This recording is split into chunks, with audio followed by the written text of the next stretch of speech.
और अब से कुछ घंटे के बाद चुनावी प्रचार प्रसार समाप्त हो जाएगा। अब हम लोग भी कमोवेश यहाँ से अब निकल चलने की ही जुगत में है। जब हम लोग निकल चले और अब सारा कुछ घाटशिला मतदाता के बीच में अब ये चंद घंटे उनके हाथ में रहेगा और उसके बाद चुनावी प्रक्रिया प्रारंभ होगी।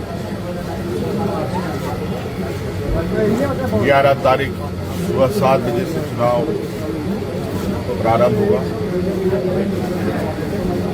और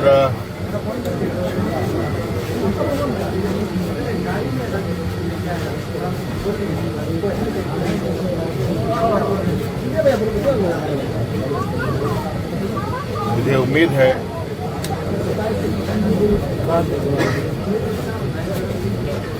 ये चुनाव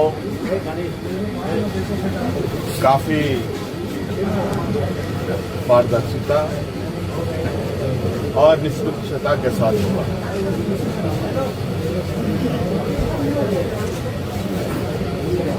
और आज सभी हमने भी जितने हमारे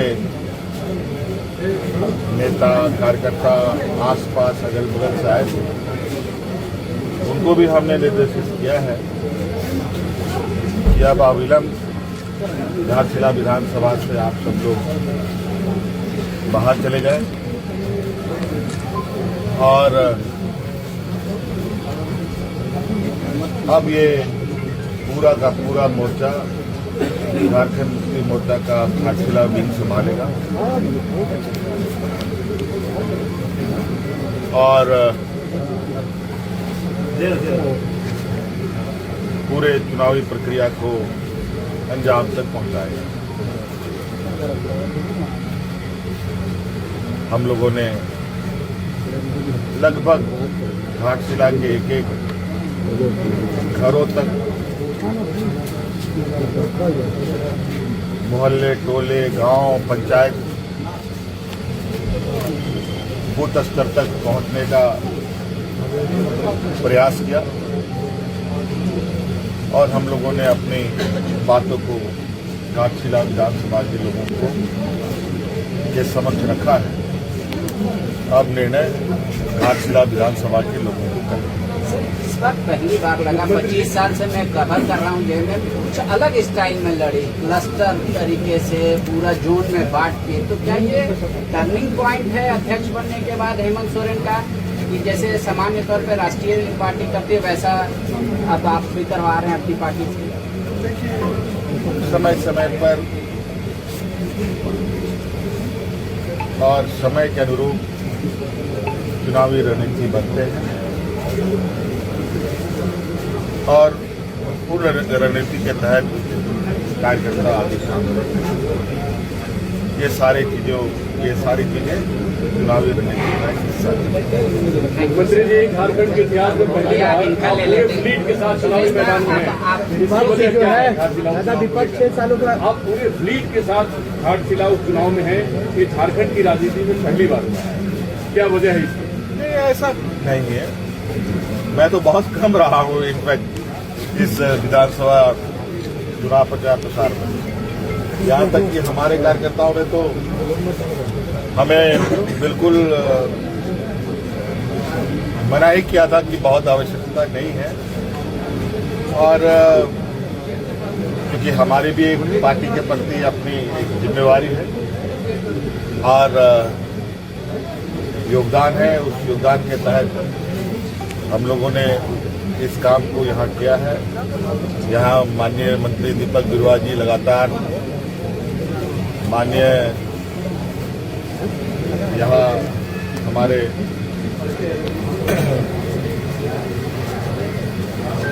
टुडू जी लगातार रहे हैं गार्जियन के तौर पर और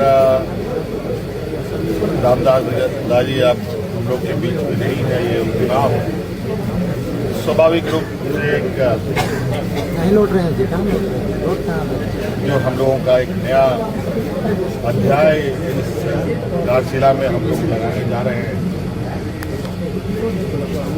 तो एक पूरे कार्यक्रम के दौरान सभी मंत्रियों का अलग अलग समय में भूमिका रहा। सब लोगों ने योगदान दिया है, इतना काम किया है।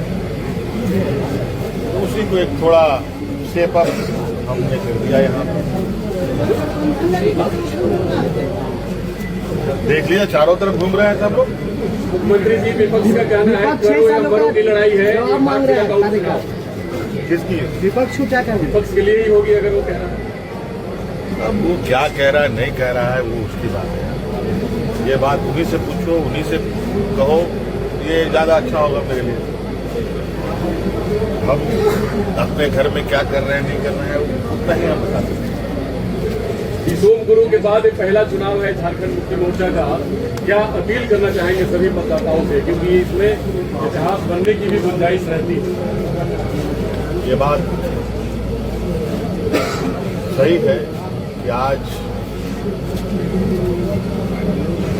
देश के और आदिवासी समाज के एक कद्दावर और एक महान व्यक्ति के रूप में आदरणीय गुरुजी आज हम लोग के बीच में नहीं है।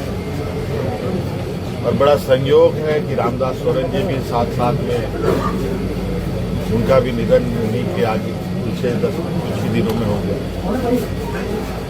आज गुरुजी के अनुपस्थिति में ये पहला चुनाव है और ये पूरा विश्वास के साथ मैं ये कह सकता हूँ कि आदरणीय गुरुजी ने झारखंड राज्य को, आदिवासी समाज को, चाहे झारखंड के हों चाहे देश के हों, उन सब के प्रति जो उनके